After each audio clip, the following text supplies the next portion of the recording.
داشته است که وی به دختر سخت عاشق شده تا برای دختر جانش را دریغ نمی داشته است. روزی پسر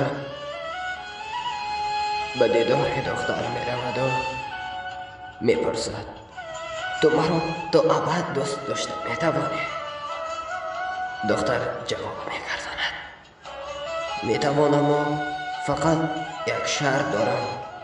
شرط چنین است که تو به من دل مادرت را گرفته می‌آری. پسر بدبخت دمی فکر می‌کند و راضی می‌شود.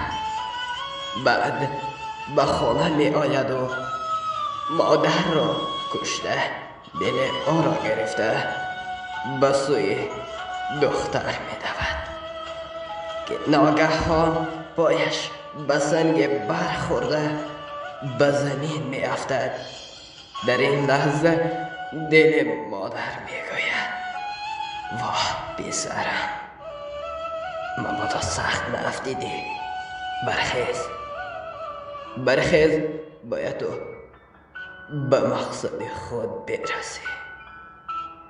پسر این سخنان را شنیده با تمام آوازش فریاد زده گریه می کند، لیکن این خیلی دیر شده بود. با عیب زن مرنجان مادرت را زیر دست زن مسوزان خانه را